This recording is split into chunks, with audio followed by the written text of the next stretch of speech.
di antara hari-hari ini di mana suasana politik di Amerika, di Indonesia, walaupun di seluruh dunia, saudara, hampir begitu banyak gejolak-gejolak ya, saudara ya, goncangan-goncangan.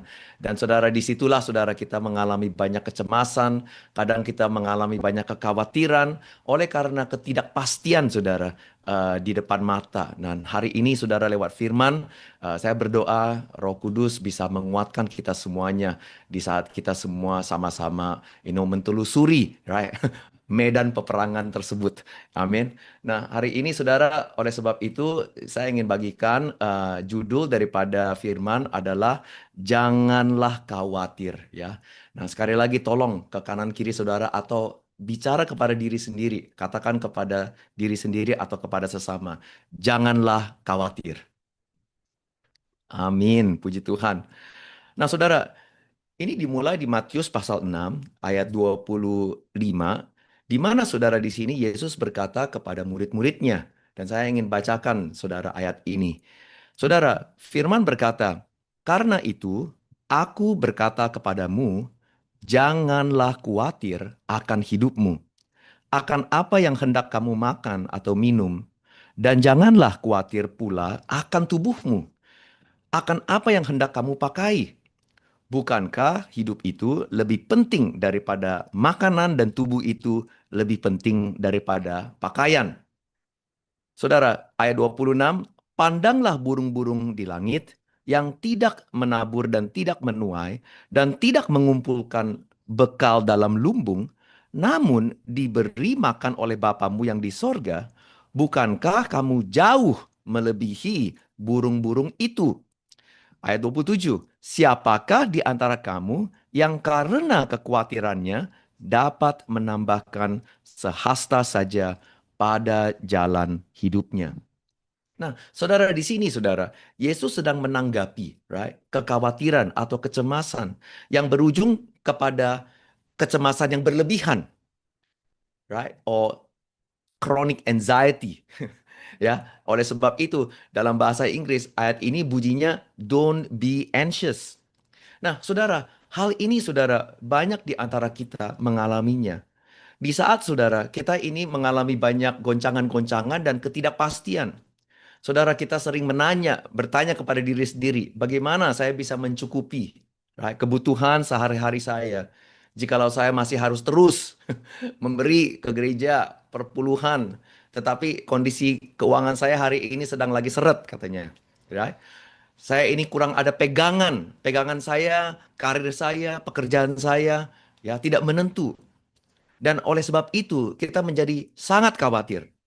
Dan bagaimana supaya saya bisa hidup cukup untuk tidak perlu lagi khawatir dengan kebutuhan hari esok. Apalagi jika masa depan saya ya atau kondisi lingkungan saya sedang sangat tidak menentu. Bagaimana saya bisa menjamin hari esok saya dengan segala tindakan atau upaya-upaya saya? Apakah upaya saya ini cukup baik untuk bisa menentukan masa depan atau menjamin masa depan saya? Saudara, siapa setuju? Semuanya pergumulan-pergumulan ini kadang saudara memang membuat kita menjadi sangat khawatir dan kadang saudara menjadi sangat cemas untuk masa depan kita. Dan oleh sebab itu saudara, banyak di antara kita, right, di saat kita tertekan atau terperangkap di dalam pertanyaan ini, bagaimana saya bisa menjamin hari esok saya dengan semua atau segala perbuatan saya? Apakah segala perbuatan atau upaya saya cukup atau tidak? Walaupun saudara kita ini sudah bersiap-siap, right, sebaik mungkin. Tetapi saudara, banyak ada yang masih merasa takut. Dan seakan, saudara, seberapa upaya yang kita telah lakukan, seakan tidak cukup persiapannya. Nah, di MC New York, ingat ya, yang dipersoalkan di sini bukanlah sikap untuk bersiap-siap untuk hari esok. Saudara, siapa setuju? Kita harus bersiap-siap untuk hari esok. Ya, kita selalu belajar di City Harvest Church. If you fail to prepare, you prepare to fail. Ya kan? Jadi kita harus memang bersiap-siap untuk hari esok. Tetapi yang jadi masalah di sini adalah walaupun kita sudah bersiap-siap sebaik mungkin, right? Sebisa-bisanya kita mungkin. Tetapi kita masih saja nggak bisa tidur. Kita nggak bisa tidur nyenyak. Kita masih merasa tidak tenang. Kita selalu merasa terperangkap di dalam ketakutan. Karena kita merasa bahwa seakan kita ini tidak cukup persiapannya. Sampai-sampai saudara, rasa takut tersebut menjelma menjadi kecemasan atau kekhawatiran yang berlebihan. Nah, saudara, disinilah Yesus dengan yakin berkata kepada kita di Matius pasal 6:25, janganlah khawatir akan hidupmu. Haleluya, puji Tuhan. Nah, saudara, sekilas waktu kita baca ayat ini, janganlah khawatir akan hidupmu. Saudara, sekilas kalimat ini itu kadang memberi kita sebuah kesan bahwa Yesus ini adalah orang yang terlalu idealis dan kurang empati terhadap kita. Seolah-olah pada saat kita ini sedang merasa khawatir, saat kita sedang merasa cemas, dan pada saat kita membaca kalimat ini, janganlah khawatir akan hidupmu, kesannya adalah seolah-olah Yesus dengan nada cetus berkata kepada kita, ayolah, jangan cengeng, jangan khawatirlah. Itu adalah kesannya, ya kan ya? Jadi kesan kita adalah pada saat kita baca ayat ini, seakan ayat ini itu sedang boleh dibilang ya menegur dengan keras ya. Lu jangan cengeng lah. Ngapain sih khawatir? Saya ini sudah beberapa kali bilang kepada kalian, ya, Tuhan ini baik, Dia pasti akan mencukupi segala kebutuhan kamu. Lu jangan cengeng lah. Stop untuk khawatir. Nah, saudara, sekilas ini adalah perasaan kita di saat Yesus berkata kepada muridnya lewat kalimat ini, janganlah khawatir akan hidupmu. Tetapi saudara, yang saya ingin sampaikan kepada BMC New York adalah justru sebaliknya. Dia memiliki niat yang baik dan penuh kasih untuk membangun iman kita, bukan meremehkan pergumulan kekhawatiran kita. Dan saudara, dengan kalimat ini, justru dia sedang mengundang kita untuk bisa berpikir seperti apa yang dia sedang pikirkan. Dan dia sedang mengarahkan kita kepada sebuah arahan yang praktis untuk bagaimana kita bisa mengatasi kekhawatiran kita. Dan oleh sebab itu hari ini kita ingin simak lebih dalam lagi bagaimana caranya kita bisa untuk jangan terlalu berlebihan khawatir. Amin. Nah, saudara, yang pertama, saudara, yang kita bisa harus pelajari. Dari sini kita bisa belajar kekhawatiran yang berlebihan justru menunjukkan siapa sebenarnya penguasa di kehidupan kita. Saudara, kekhawatiran yang berlebihan justru itu menunjukkan kepada kita siapa penguasa sebenarnya di kehidupan kita. Nah, saudara, selama ini, saudara, kita semua sebagai umat Tuhan, penyembah Yesus, kita semua berpikir bahwa jikalau saya rajin untuk bergereja, rajin untuk menyembah Tuhan, Tuhan adalah penguasa di atas kehidupan saya. Tetapi apakah benar? Saudara, hal ini hanya bisa terbukti pada saat saudara kita terbentur dengan tekanan. Pada saat saudara kita sedang mengalami musibah atau krisis yang menekan iman kita. Dan saudara, disinilah saudara, Yesus sedang memperlihatkan kepada kita kekhawatiran yang berlebihan justru menunjukkan siapa penguasa sebenarnya di kehidupan kita. Nah, kenapa saudara saya bilang begitu? Kita lihat ayat 25. Matius pasal 6 ayat 25. Sebelum saudara Yesus berkata kepada muridnya, janganlah khawatir. Saudara, perhatikan kalimat pertama di Matius 6:25 adalah, karena itu aku berkata kepadamu. Nah, saudara, kata karena artinya adalah sebuah kelanjutan, ya, dan juga bentuk kesimpulan dari sebuah topik yang Yesus sedang bahas sebelumnya di ayat-ayat sebelumnya. Nah, kita lihat di ayat 24. Jikalau kita simak, saudara, ayat 24, right? Apa yang Yesus sedang bicarakan kepada murid-muridnya? Saudara, ayat 24, Yesus sedang berkata kepada muridnya, tak seorang pun dapat mengabdi kepada dua tuan. Karena jika demikian, ia akan membenci yang seorang dan mengasihi yang lain. atau ia akan setia kepada yang seorang dan tidak mengindahkan yang lain. Dan saudara, Yesus di sini berkata, disinilah sumber kekhawatiran kalian. Kamu tidak dapat mengabdi kepada Allah dan kepada Mamon. Saudara, disinilah sumber daripada kekhawatiran kita. Kita ingin menyembah Tuhan, tetapi kita juga ingin menyembah Mamon. Tuhan bukanlah satu-satunya di kehidupan kita. Jadi saudara, kita mengabdi kepada Tuhan, tetapi secara bersamaan, right? Kita juga di balik pengabdian kita kepada Tuhan, kita juga apa? Menimbun harta benda karena kenapa? Kita tidak bisa sepenuhnya percaya kepada Tuhan kita, Yesus Kristus. Dan oleh sebab itu, saudara, kita mengabdi kepada dua Tuhan. Dan jikalau kita mengabdi kepada dua Tuhan, Yesus di sini berkata, tidak mungkin kamu akan mengalami damai sejahtera sejati. Asal-usul kecemasan berawal dari kelirunya kita mengabdi, atau di mana kita menaruh iman, atau ketergantungan kita, yaitu saudara kita lebih pegang materi, harta benda, daripada kita percaya penuh kepada Tuhan. Nah, saudara, disinilah saudara Yesus sedang berkata kepada murid-muridnya, kalian harus sadar dan kalian harus memilih mengabdi kepada Tuhan atau mengabdi kepada Mamon. Nah, di balik semuanya ini ada juga hal yang lebih dalam yang dia ingin ungkapkan kepada kita semua. Saudara, karena saudara, dengan segala upaya untuk melenyapkan kekhawatiran dan untuk memastikan masa depan kita, karena kita merasa bahwa Tuhan, right, tidak cukup baik untuk mengendalikan kehidupan kita, itu sebabnya saudara, kita mengabdi kepada dua Tuhan. Supaya jikalau Tuhan kita tidak bekerja sesuai dengan keinginan kita bisa beralih dengan harta dan benda kita, supaya kita bisa memastikan bahwa keinginan saya masih bisa terus tercukupi dan berjalan. Kita tidak bisa menerima pengendalian Tuhan di atas kehidupan kita. Karena kita merasa bahwa Tuhan seakan, saudara, itu tidak cukup baik mengendalikan kehidupan kita. Nah, itu sebabnya, saudara. Di sini, saudara, kenapa orang menjadi cemas?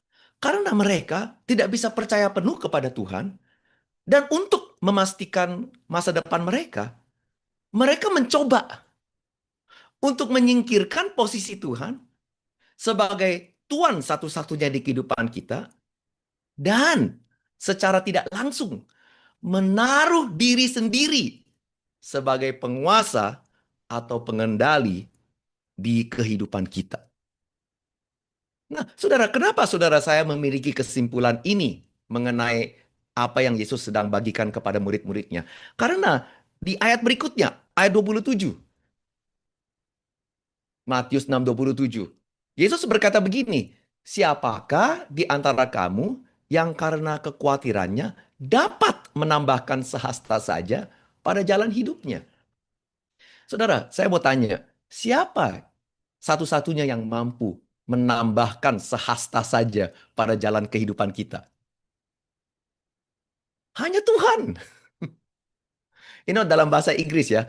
Kalau misalnya saya tanya, siapa yang bisa menambahkan sehasta umur saya di kehidupan saya? Orang bilang, dokter. Salah. Saya bilang begini, dokter can only extend your life, but he cannot add to your life. Dokter hanya bisa memperpanjang kehidupan kamu. Jadi artinya saudara, sebetulnya kamu ini sudah hidup sampai umur 100. Tetapi sekarang kondisi kamu ini lagi sekarat di umur 80. Jadi sebelum kamu mati, ya, sebelum kamu mati di umur 80, dokter oleh karena anugerah Tuhan dianugerahi karunia untuk bisa memperpanjang umur kamu sampai ketentuan Tuhan sampai kamu mencapai umur 100. Tetapi hanya Tuhanlah yang mampu, yang tadinya 100 diberikan 15 tahun lagi. Seperti halnya Raja Hezekiah. Amin gak saudara? Siapa yang dapat menambahkan sehasta saja pada jalan hidupnya? Hanya Tuhan. Tidak ada orang lain. Nah, disinilah saudara, akar daripada kecemasan.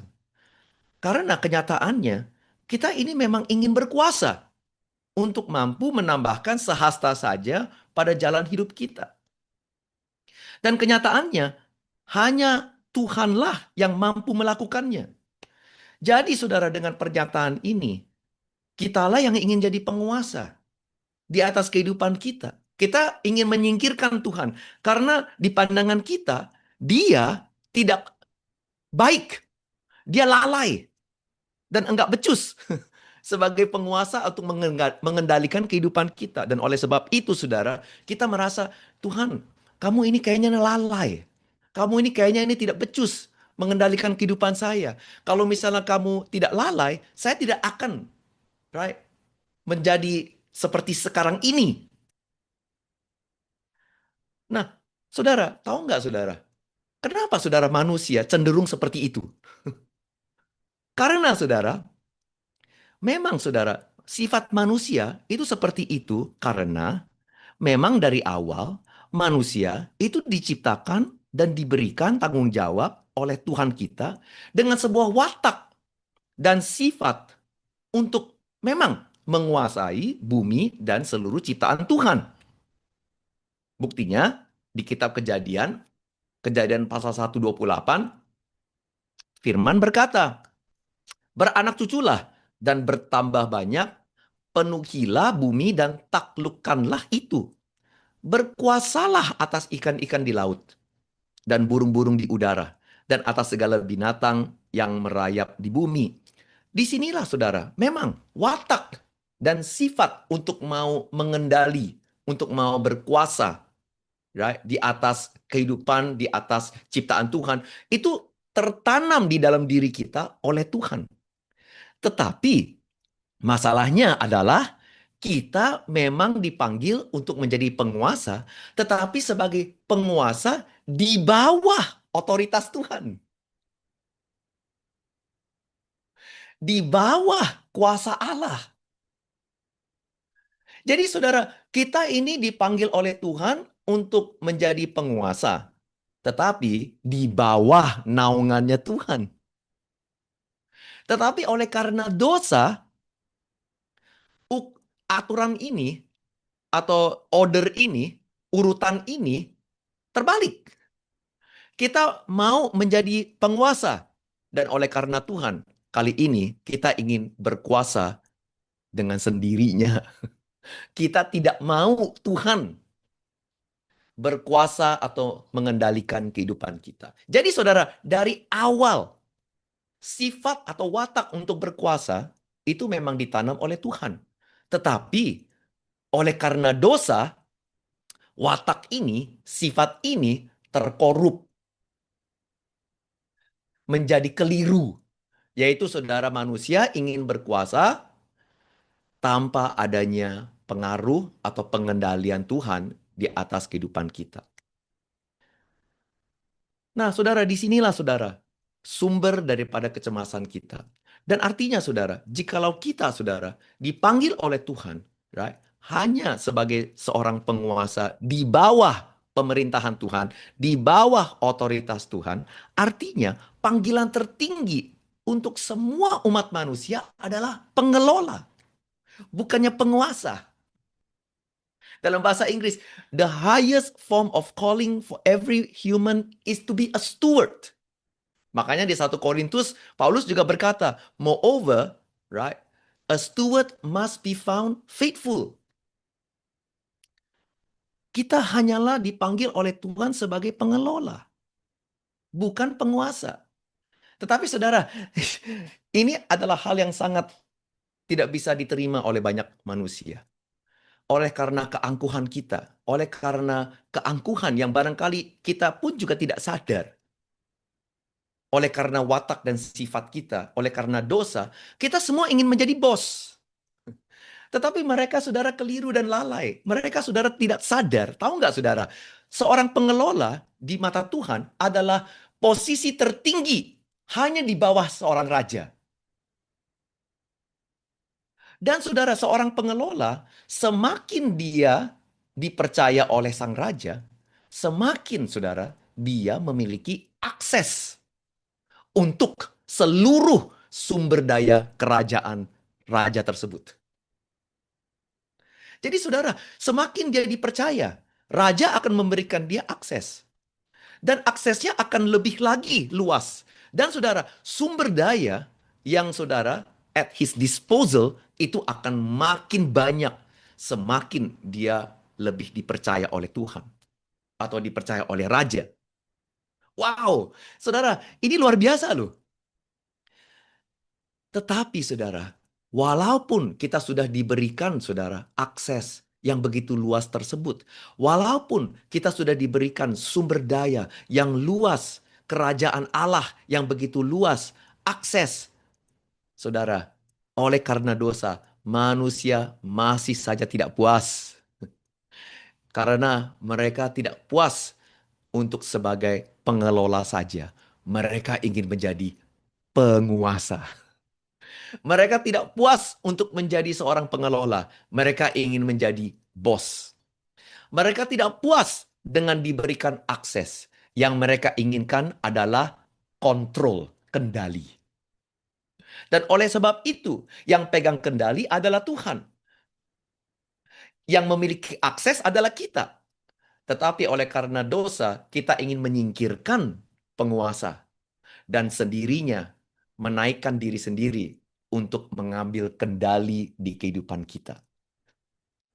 Dan saudara, Yesus di sini sedang berkata kepada murid-muridnya, kalian sebisa-bisanya, sehebat-hebatnya mencoba menyingkirkan saya dari kerajaan saya, kalian keliru. Gak mungkin kalian ini bisa menguasai kerajaan sorga dengan sendirinya. Dan saudara, disinilah Tuhan Yesus sedang berkata kepada murid-muridnya, ini sumber daripada kekhawatiran dan kecemasan kehidupan kamu. Kamu ingin mengendalikan situasi sesuai dengan keinginan dirimu sendiri. Kamu ingin memegang kontrol kehidupan kamu. Kamu ingin memegang kendali masa depanmu. Ingat ya, bukannya kamu tidak boleh bersiap-siap, tetapi kamu ingin memegang kendali. Kamu ingin semuanya berjalan sesuai dengan rencana kamu. Dan saudara, disitulah di saat kita tidak bisa pegang kepastian, kita menjadi cemas.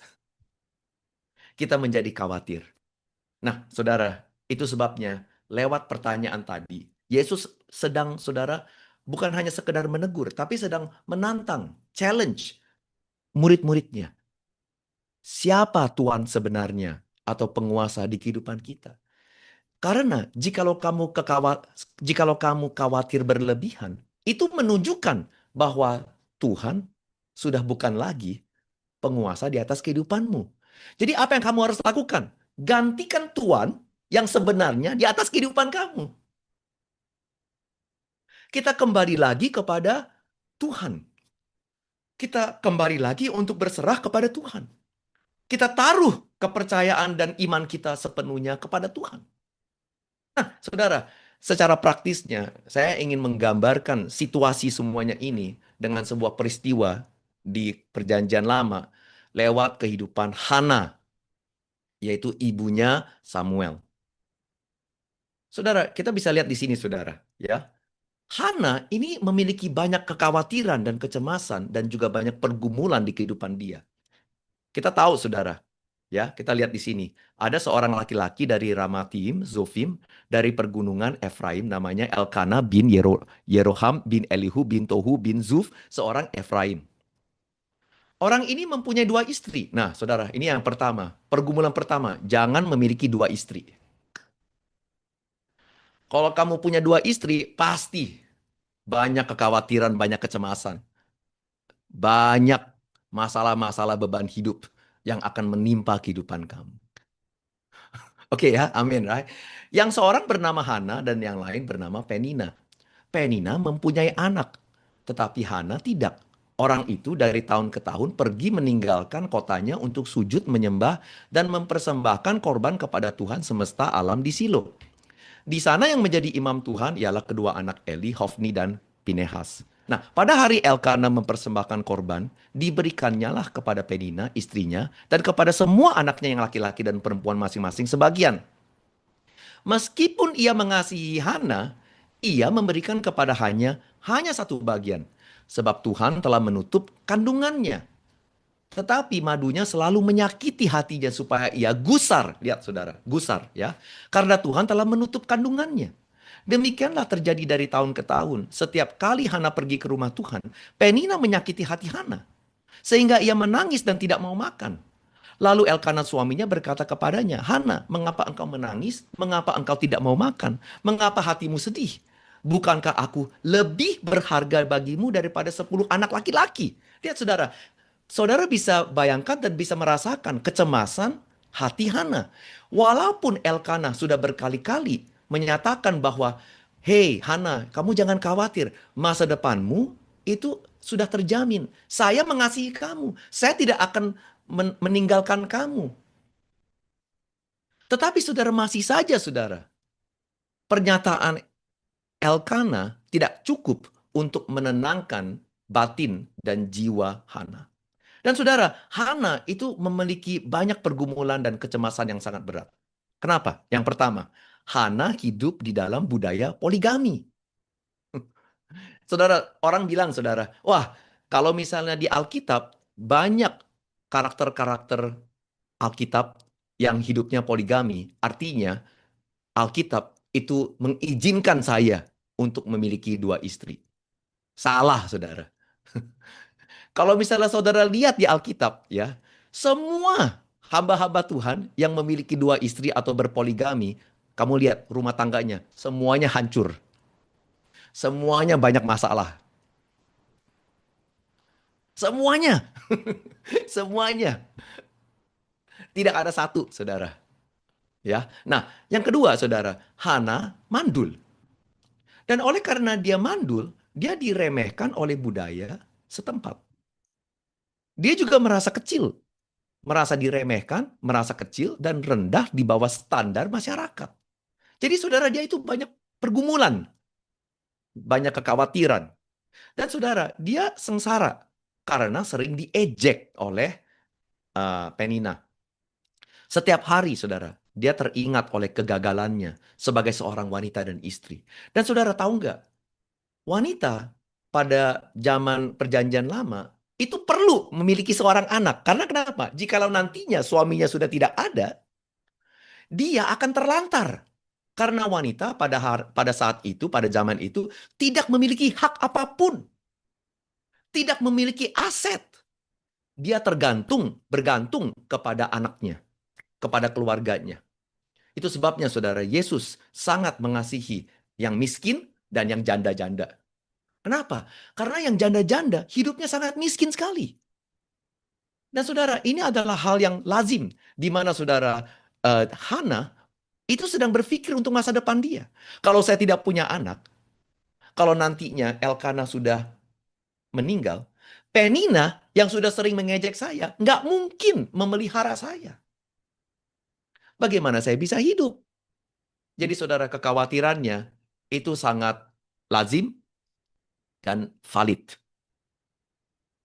Tetapi saudara, kita lihat di sini. Pada saat Hana, dia memiliki banyak kecemasan.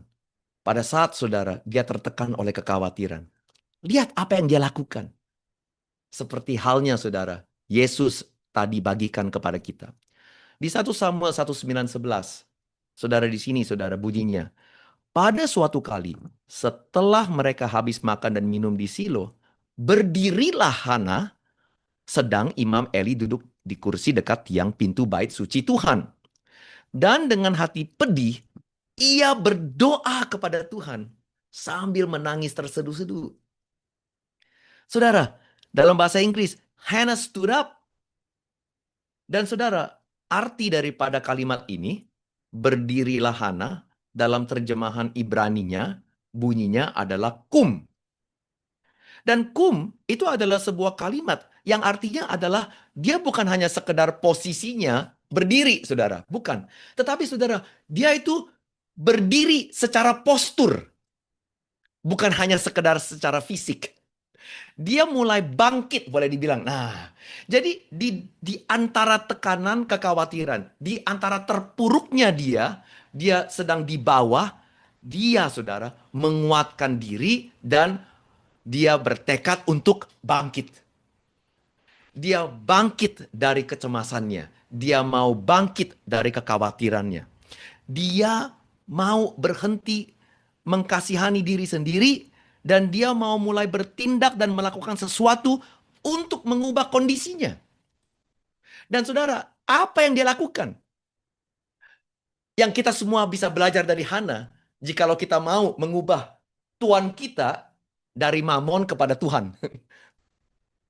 Jikalau kita mau mengubah saudara, penguasa di kehidupan kita dari diri sendiri menjadi Tuhan. Apa yang Hana lakukan? Dia melakukan satu tindakan yang sangat radikal. Yaitu apa saudara? Dia berdoa. Haleluya. Hana berdoa. Dan saudara, kenapa saudara? Saya bilang bahwa doa Hana itu adalah sebuah radikal, tindakan radikal yang mengubah posisi penguasa di kehidupan dia. Nah, kita lihat saudara, cara dia berdoa itu kayak bagaimana? Ya, kita lihat di ayat 11. Dia berdoa, kemudian bernazarlah ia. Katanya, Tuhan semesta alam, jika sungguh-sungguh engkau memperhatikan sengsara hambamu dan mengingat kepadaku dan tidak melupakan hambamu ini, tetapi memberikan kepada hambamu ini seorang anak laki-laki, maka aku akan memberikan dia kepada Tuhan untuk seumur hidupnya dan pisau cukur tidak akan menyentuh kepadanya. Saudara, tindakan radikal yang Hana lakukan adalah dia berdoa. Tetapi saudara, berdoanya dia itu menunjukkan kenapa saudara ini sangat radikal. Di mana kita semua bisa belajar, right? Daripada tindakan Hana tersebut. Dia berdoa bukan sekedar berdoa, dia mulai bernazar. Dia mulai berdoa kepada Tuhan dan dia bilang, "Tuhan, jikalau kamu mengabulkan permintaan saya, maka saya akan memberikan anak ini kembali kepada Engkau." Nah, saudara, sekilas kalau misalnya kita mempelajari doa Hana, kedengarannya ini adalah sebuah tipe doa tawar-menawar, ya kan? Jadi kita menganggap Tuhan itu sebagai sebuah transaksi. Nah, ketahuilah, Tuhan bukanlah seorang bisnismen. Dia adalah Allah Bapa yang suka memberi. Jadi saudara, dengan cara tawar-menawar itu tidak bekerja dengan Tuhan. Amin gak saudara? Karena Tuhan selalu memberi daripada kita mampu untuk memberi kepada dia. Jadi Tuhan itu tuh bukanlah seorang bisnismen. Jadi saudara, kesannya adalah tawar-menawar. Tetapi jikalau kita simak lebih dalam lagi, doa Hana radikal dan tidak bersifat tawar-menawar. Tetapi kita lihat ayat 17. Jawab Eli, pergilah dengan selamat dan Allah Israel akan memberikan kepadamu apa yang engkau minta daripadanya. Ayat 18. Sesudah itu berkatalah perempuan itu, biarlah hambamu ini mendapat belas kasihan daripadamu. Lalu keluarlah perempuan itu, ia mau makan dan mukanya tidak muram lagi. Nah, kita bandingkan saudara ayat ini dengan ayat sebelumnya. Jikalau saudara, jikalau doa Hana bersifat tawar-menawar, seharusnya kelanjutannya adalah dia berdoa dan harus doanya dikabulkan dulu. Dan dia akhirnya menjadi hamil. Baru saudara, siapa setuju? Mukanya tidak lagi muram. Seperti halnya yang dia alami di ayat-ayat sebelumnya. Masih ingat? Elkana tanya kepada dia, kok kamu nggak mau makan? Setiap hari mukanya muram. Setiap hari mukanya suram. Kenapa? Karena saudara, dia masih belum hamil. Nah, kalau misalnya doanya sifatnya tawar-menawar, seharusnya tindak lanjutnya itu akan seperti ini. Berdoa, hamil dulu, baru tidak lagi muram. Tetapi kalau kita lihat doa Hana, itu radikal. Kenapa, saudara? Dia berdoa. Tetapi sebelum dia hamil, tadi kita sudah baca, mukanya sudah tidak lagi muram. Jadi saudara, dia menggantikan posisi kendali dan dia berserah kepada Tuhan. Dan dia mulai percaya penuh apa yang dia telah doakan. Dikabulnya atau tidak dikabulnya doa sudah tidak lagi menentukan iman dia, tidak akan menentukan kebahagiaan dia, juga tidak menentukan kecemasan dia. Dia sudah tidak lagi muram, dia mau makan, dan saudara, 1 tahun setelah itu, baru saudara, Hana hamil. Haleluya. Ya, setahun kemudian mengandunglah Hana dan melahirkan seorang anak laki-laki. Saudara, disinilah saudara, Yesus sekali lagi saudara mengingatkan kepada murid-muridnya. Seperti halnya Hana. Pandanglah burung-burung di langit yang tidak menabur, tidak menuai, tidak mengumpulkan bekal dalam lumbung. Namun, tetap saja setiap hari diberi makan oleh Bapamu yang di sorga. Bukankah kamu jauh melebihi burung-burung itu? Oh, haleluya. Puji Tuhan. Disinilah saudara, Tuhan Yesus sedang berkata kepada mereka yang sedang cemas, yang sedang terlalu khawatir. Ayo, lakukanlah apa yang Hana lakukan. Berdoa. Karena waktu kita berdoa, itu sedang melambangkan kita sedang mengalihkan peran kendali dari diri saya menjadi Kristus. Tuhanlah yang akan memegang kendali kehidupan saya. Dan saudara, disinilah saudara, Tuhan Yesus berkata, kamu lihat burung-burung. Saudara, pernah lihat gak? Saudara, di rumah saya, itu kan ada lampu ya. Puji Tuhan saudara, di beberapa tahun sebelum ini, saudara, hampir setiap tahun saudara, ada satu burung saudara, selalu masuk ke dalam rumah saya, dan mulai saudara membangun nest, sarang di sana, di atas lampunya. Udah 3 kali, saudara. Dan setiap kali, saudara, dia membuat sarang di sana, dia, saudara, ada 2 telur. Nah, puji Tuhannya, saudara, ini burung bulbul ya. Burung bulbul ini, waktu 2 telur ini sudah menetas, ini luar biasa. Dia tuh setiap hari, saudara, keluar, harus cari makan. Dan bukan hanya sekedar cari makan saja buat diri dia harus cari makan untuk istrinya yang sedang meneram. Dan setelah telurnya menetas, dia harus kasih makan dengan 2 anaknya. Saudara, saya selalu kagum. Kenapa? Setiap kali dia pergi dari jendela saya keluar, pulang pasti ada cacing. Nggak peduli, saudara. Nggak peduli. Donald Trump baru tutup Straits of Hormuz. Nggak peduli, saudara. Minyak lagi naik. Nggak peduli, saudara. Ekonomi lagi seret. Nggak peduli. Hari itu, saudara, dolar lagi terus naik against rupiah. Nggak peduli. Setiap hari pulang pasti ada makanan. Dia tidak, saudara, terpengaruh oleh Straits of Hormuz. Dia tidak terpengaruh oleh kondisi ekonomi. Dia tidak terpengaruh oleh the law of economics, demand and supply. Tidak. Setiap hari dia keluar, dia pulang, pasti lebih dari cukup makanan untuk anak dan istrinya. Dan di sini saudara, Tuhan sedang berkata, kamu lihat, burung saja saya pelihara. Apalagi kamu yang jauh melebihi burung-burung tersebut. Janganlah khawatir akan hidupmu. Jadikanlah Tuhan sebagai penguasa di atas kehidupanmu yang akan dan mampu memelihara kita di setiap saat kehidupan kita. Itu sebabnya, saudara, kalau misalnya kita tidak mau khawatir, kita harus belajar apa yang Petrus lakukan, apa yang Petrus instruksikan di 1 Petrus 5:6-7. Ayo kita sama-sama baca ayat ini. Ya, 1, 2, 3. Karena itu, rendahkanlah dirimu di bawah tangan Tuhan yang kuat. Lihat, saudara, di bawah. Jadi kembali lagi kepada yang semula. Jadilah penguasa di bawah tangan Tuhan yang lebih kuat daripada kalian.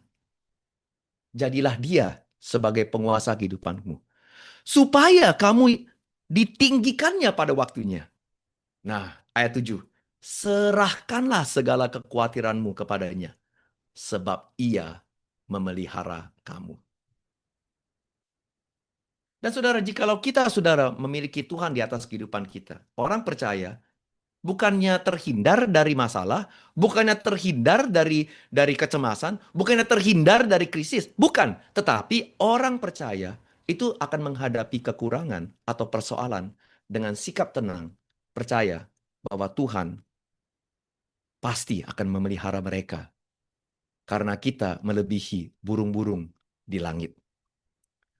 Saudara, belajar untuk menaruh pengharapan kepada Tuhan yang mampu mendatangkan kebaikan dalam segala hal, daripada berharap agar situasi berubah terjadi sesuai keinginan kita. Jangan kebelet untuk mau sesuai outcome-nya itu sesuai dengan keinginan kita. Berserahlah kepada Tuhan.